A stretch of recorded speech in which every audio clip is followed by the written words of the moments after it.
So friends basically ప్రెగ్నెన్సీలో stretch marks అనేది అసలు ఎందుకొస్తాయి? సో అదేంటంటే ఇట్స్ ఎ న్యాచురల్ ప్రాసెస్. ఇప్పుడు పొట్ట స్ట్రెచ్ అయినప్పుడు, ఓవర్ డిస్టెన్షన్ అయినప్పుడు డెఫినిట్‌గా లోపల కొలాజిన్ ఫైబర్స్ బ్రేక్ డౌన్ అవుతాయి. సో ఆహ్, అదే కొంతమందికి ఏందంటే లైక్ న్యాచురల్ టెండెన్సీ ఉంటది. కొందరికి స్కిన్ ఎలాస్టిసిటీ చాలా బావుంటది. అలా కొలాజిన్ ఫైబర్స్ బ్రేక్ డౌన్ అయినా కానీ మనకు సూపర్ఫిషియల్‌గా స్ట్రెచ్ మార్క్స్ అనేది కనిపించదు. అది వాళ్ళది బాడీ తీరు బట్టి. బట్ మెజారిటీ అంటే ఆల్మోస్ట్ 90% వాళ్ళకి మాత్రం స్ట్రెచ్ మార్క్స్ పడడం అనేది guarantee.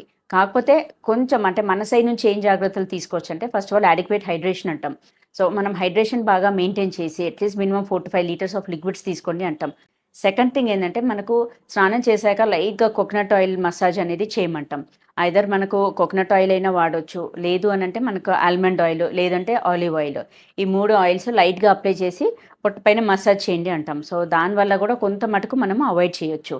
And then food intake అయితేనేమో మనం అంత healthy diet vitamin C rich fruits అనేది ఎక్కువగా తీసుకోండి అంటాం. సో దట్ స్కిన్ ఎలాస్టిసిటీ పెరగడానికి.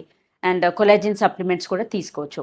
సో యూజువల్‌గా ఏందంటే మనకు 1 ఇయర్ లోపల ఆ స్ట్రెచ్ మార్క్స్ అనేది గ్రాడ్యుయల్‌గా ఫేడ్ ఆఫ్ అయిపోతది.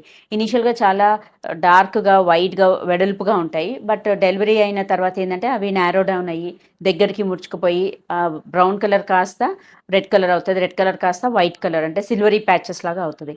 అండ్ దెన్ క్రీమ్స్ ఉంటాయని అడుగుతారు. చాలా ఆయింట్‌మెంట్స్ కానీ, క్రీమ్స్ కానీ ఉంటాయి. బట్ వీటన్నిటికంటే కూడా ఆహ్, ఐ పర్సనల్లీ ఫీల్ మనకు కోకోనట్ ఆయిల్ కానీ, almond oil are olive oil అది చాలా బాగా పనిచేస్తుందండి. అది మీరు ట్రై చేయొచ్చు. కాకపోతే మనము ఇన్ని ప్రికాషన్స్ తీసుకున్నా కానీ ఇన్‌వారియబుల్లీ స్ట్రెచ్ మార్క్స్ అనేదైతే ఉంటుంది. So, over a period of time ఇంకా అట్లాగే ప్రామినెంట్‌గా ఉన్నాయన్నా కానీ మనకు ఆల్వేస్ ఆప్షన్స్ అయితే ఉన్నాయి. అంటే లేజర్ ద్వారా మనం అది స్ట్రెచ్ మార్క్ రిమూవల్ అంటాం. అది లేజర్ ద్వారా పాసిబిలిటీ ఉంది.